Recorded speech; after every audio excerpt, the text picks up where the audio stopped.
Good morning, everyone. Steve Georgia here from Allendale's trading floor. It is May 19th.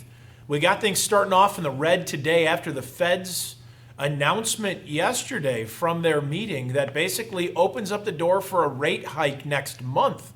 And so this was unexpected.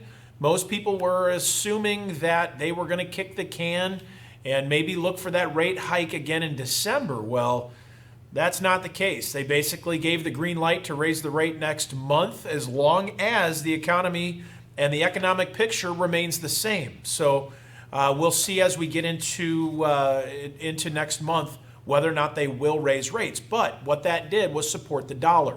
So right now the dollar is up 40 to 50 cents again today after that turnaround day yesterday.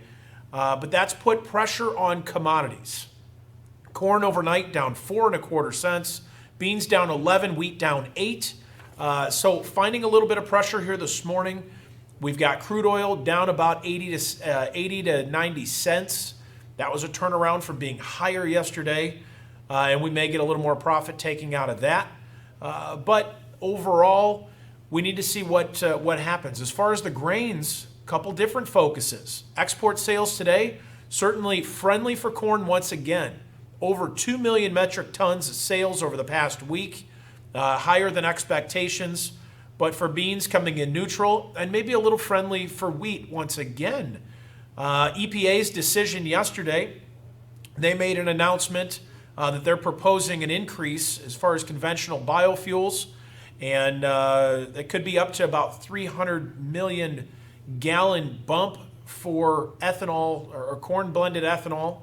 And then 100 million gallons for biodiesel. So this should be supportive as well, but we're still worried about getting the crop in the ground. The next 5 to 6 days looks really good for planting progress and certainly going to give producers out there ample opportunity to get this crop in the ground. A lot of corn. We should finish up with that over the next week, as well as getting a good jump here on these beans. So that is our factor here as of right now as well. Now we've got some stories out there that maybe we're not going to see this La Nina shift as soon as what guys are projecting. So this is something that we need to be very careful on. Everyone's expecting to see some kind of a weather rally here going into summer. We may not get that bounce as much as people are expecting if we continue to see this more cool, wet spring. But a lot of guys are now saying that it's next year that we're going to see this switch to La Nina. We'll see as we go through, but that is now starting to be talked about, which will be looked at and kind of fuel the bearish side here in the short term. So keep in mind that if you need help, give us a call. We're here to help you on any kind of hedging or protecting these prices. As far as livestock, cattle, 132 trade yesterday.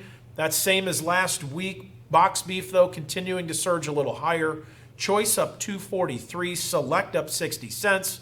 And then cutout values for hogs up as well, up 38 cents. But expect to see some choppy trade yet as far as livestock. So the dollar is higher. Stock futures are lower right now with crude oil down about 80 to 90 cents. Give us a call if you have questions throughout today, 800-262-7538, or on the web at allendale-inc.com. Hope you guys have a great day out there, and we'll chat with you again tomorrow. Take care.